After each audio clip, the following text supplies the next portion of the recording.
at Commanders, Packers at Bears. For the sake of this segment, we're going to focus on J-Lo versus Caleb. Here's how their numbers looked last year. Caleb was 5-12, basically. Jordan Love out here like clarity, clears everything. So who would you rather have moving forward, Caleb or J-Lo? I'm going to surprise you. I knew you were going to do this. What? Yeah, because I'm viewed as the J-Lo. Yeah. J-Lo.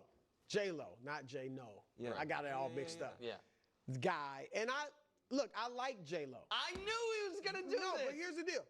I picked them to win the NFC last year. That doesn't mean I'm like some die-hard Packers fan. Exactly. All right? Just because you pick So a it's guy to gonna go be to the year Super to Bowl year. doesn't mean you're diehard. That's right. Just Now, cogent analysis. I do like J-Lo. If his first season as a starter, if it was after that, I'd be like J-Lo without question.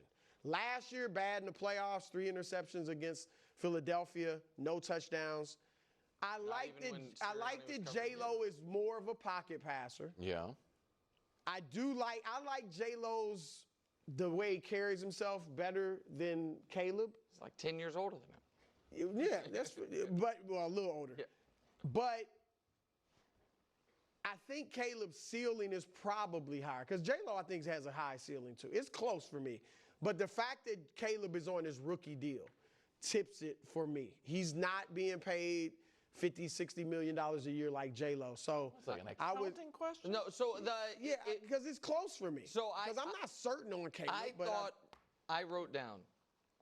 I think Brew's going to surprise people, and then you said I'm going to surprise people. I'm not going to surprise people. I also think Caleb, but I thought Brew was going to go with what. I don't know, Dust. Can we throw up Caleb's numbers or that side by side again? They weren't. Listen. The numbers are. This is the touchdown interception ratio is much like I said about Aaron Rodgers and Russell Wilson the last couple of years. That number is better than it was when you watched it.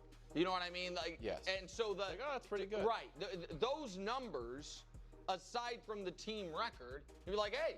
That's a solid rookie season. I actually think he played worse than those numbers suggest. But I also think because folks like me that put, such a expectation of the audience that he's going to walk in and instantly be a top 10 quarterback, I think people remember the year like he had horrific numbers and never had any moments and had no times you were like, that's the guy we saw in college. So I didn't lose my faith that he has top 3 quarterback in the league level upside. Now, that's going to take some guys aging out, aging out of it, but that when he's 28 years old at the peak of his powers, be a true MVP candidate. I don't think Jordan Love has demonstrably more room to grow. I think that just because he has been in the league 5 years, we didn't see, in my opinion, real growth year 1 to year 2. He actually probably took a step back. Right, I do think J-Lo also has MVP potential. You think so? I don't. So I actually expect a bounce back year from him. How many touchdowns do you think he's going to throw? You think he's going to throw 50? Well, 50. No, I think next year he could throw in the 30s. Okay. He threw the 25 in 15 games. I think that I'm excited to see what Caleb looks like with an offensive-minded head coach. Forget good or bad, just an offensive-minded head coach and a guy that we think sharp. I think we all respect Mike LaFleur. I get him confused. Matt LaFleur. And I think he has put Jordan Love in a good situation now. And what I will argue on Jordan's behalf is, I think the Packers receiving core has been overrated the last few years. He doesn't have a great receiver. Right. I think that because he has 4 guys who are all good, I think that's less valuable than having a great one and something else. But I think Caleb's ceiling is considerably higher. And so I would, in an era of Mahomes and Josh Allen and Lamar Jackson existing, I want my quarterback to have, he can go toe-to-toe with those guys if he's at his best, and I don't feel that way about Jordan Love. And maybe it's just the unwrapped present part of Caleb. Yeah. Because I know you're a bit of a skeptic, but I just haven't seen it yet. I saw one guy win a playoff game, and I saw the other guy. Can I put you in an unfair spot? Yeah.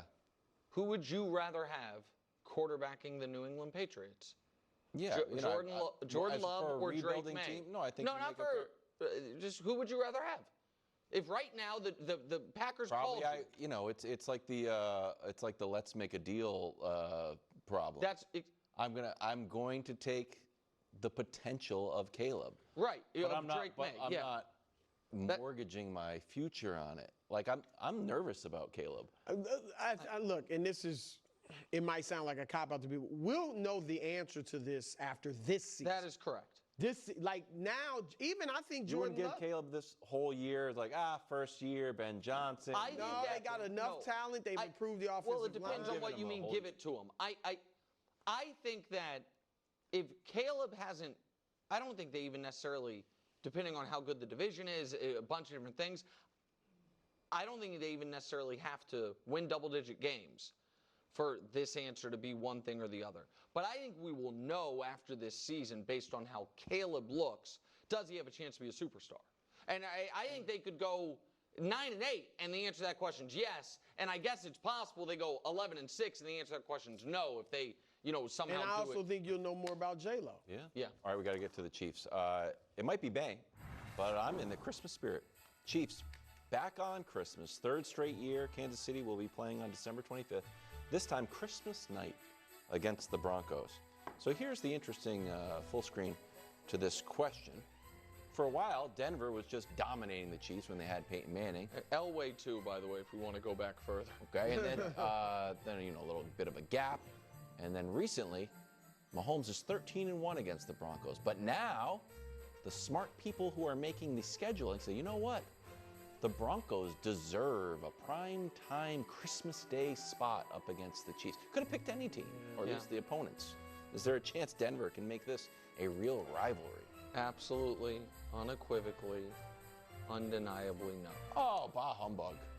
So, here's Mahomes' history against Denver. First game ever he started, he beat Denver. That was the year he didn't play. It was the first left-handed pass he ever threw was against Denver.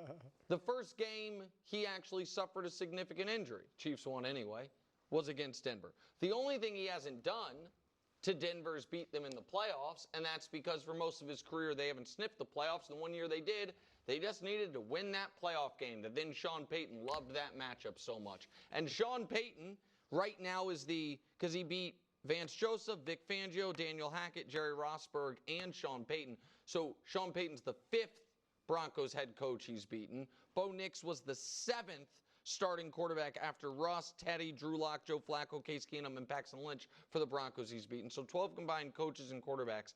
And no, I do not think that when Mahomes against Denver has owned the Broncos, if we show the graphic, as much as any player has ever owned an opponent he's played that many times.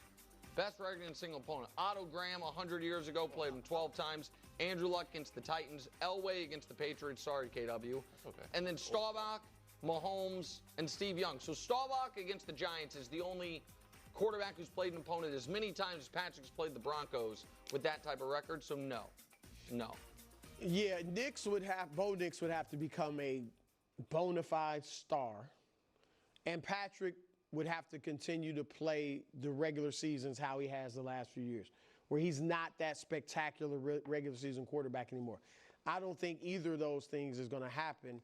I actually think the Chargers have a better chance of having this division rivalry than with the Chiefs than the Broncos do. Last year, the Chargers lost 17-10 and 19-17 to the Chiefs. What did the Broncos? I didn't. Well, the Broncos were close. Broncos was the blocked field goal game. That was and in the then teams, right? And then it was, I think it was 16-14 or something silly. Yeah. And then it was the Week 18 game the Chiefs punted. I think Herbert is better than Nix, and he's already played the Chiefs tough. And Harbaugh's as good as Peyton. I think the Broncos are going to be last place in the AFC West this year. Somebody has to be.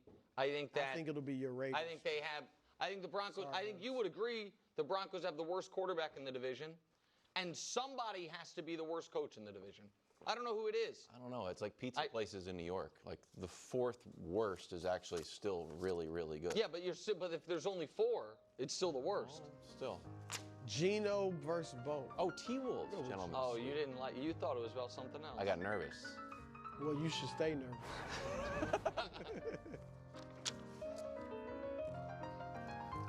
Can we stay just a little bit longer? Don't worry, we'll be back.